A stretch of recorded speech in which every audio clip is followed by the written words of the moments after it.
I now give the floor to representative of Bolivarian Republic of Venezuela. Muchas gracias.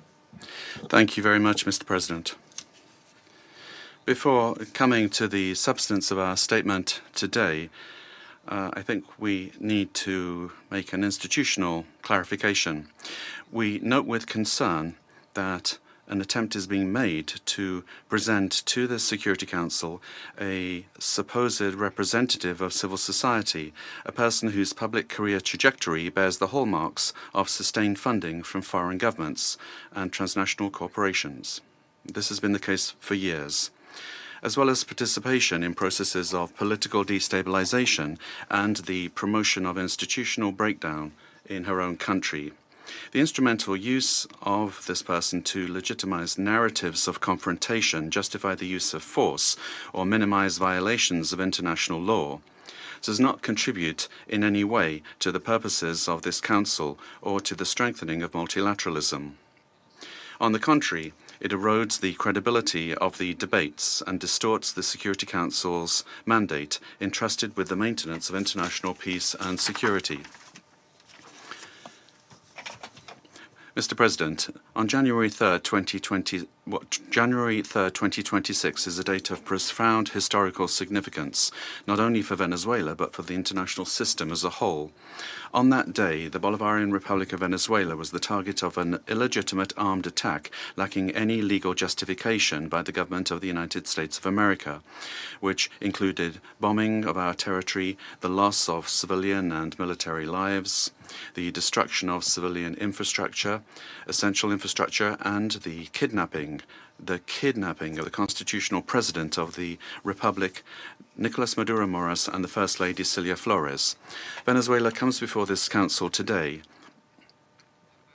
with a deep conviction that international peace can only be sustained if international law is respected without exception, without double standards, and without selective interpretations.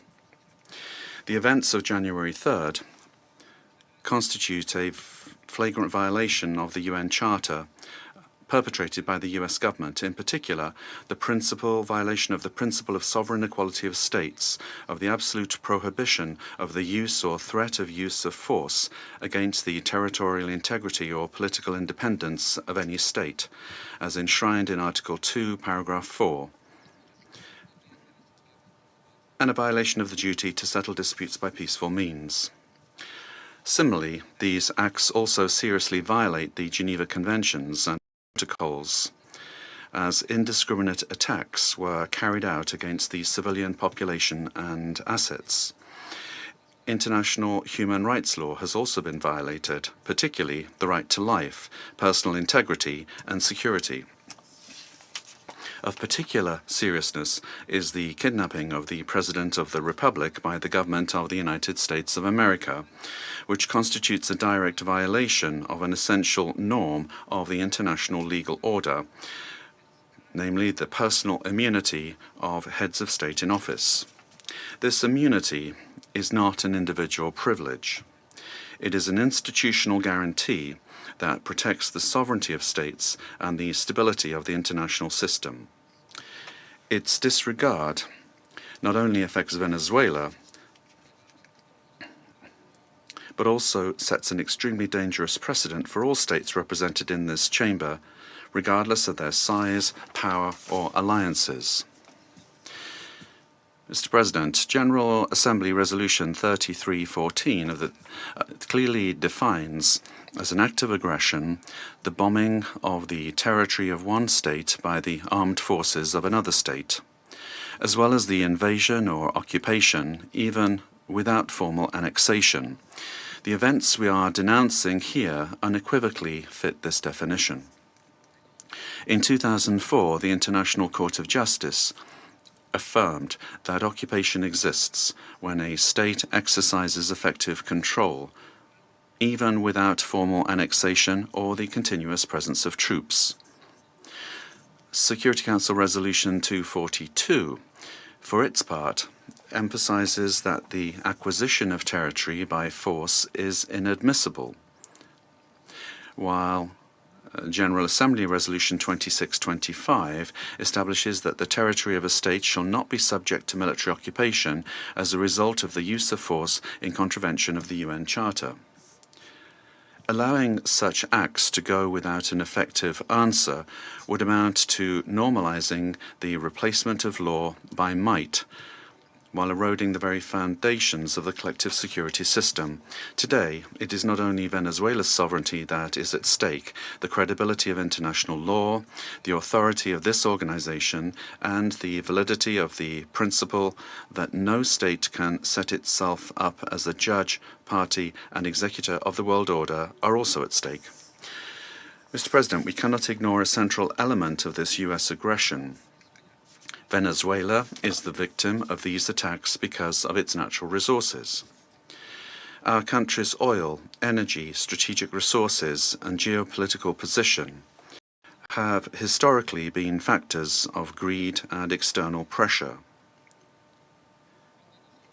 When force is used to control resources, impose governments, or redesign states, we are faced with a logic that harks back to the worst practices of colonialism and neocolonialism. Accepting such a logic would mean to open the door to a deeply unstable world in which countries with greater military capacities can decide by force the political and economic destinies of other states. This scenario not only threatens Venezuela, it threatens international peace and security as a whole.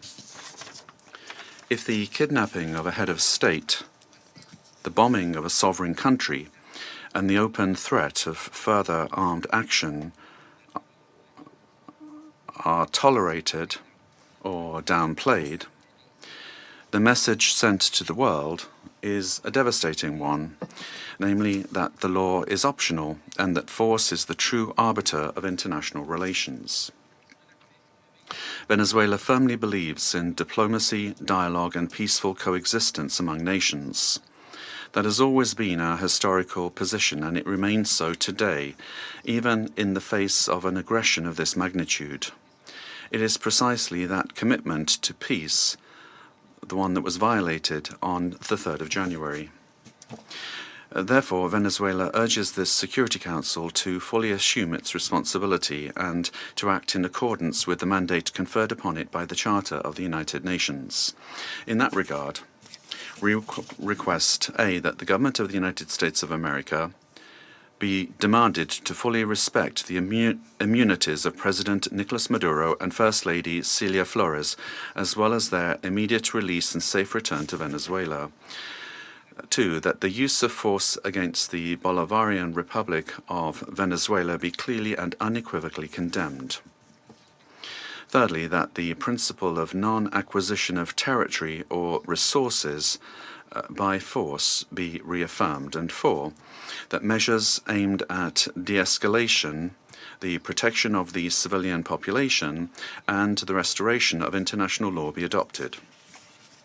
Mr. President, in spite of the seriousness of the events, Venezuela would like to inform this body and the international community that its institutions are functioning normally, that constitutional order has been preserved, and that the state exercises effective control over all of its territory. In accordance with our Constitution, Executive Vice President Delcy Rodriguez is being sworn in as acting President of the Republic, thereby guaranteeing institutional continuity, stability, and internal peace. We wish to convey a message of serenity, confidence, and hope to the Venezuelan people. Venezuela is a nation that believes in peace, work, and dignity. Our commitment is to diplomacy and law, and the law is firm and unwavering. We defend our sovereignty without renouncing our values. We bet on dialogue without accepting imposition. We believe in a future of coexistence, development, and mutual respect among nations. We trust that this Security Council will rise to the historic moment facing humanity and choose the path of legality, collective responsibility and peace. Thank you very much, Mr. President. I thank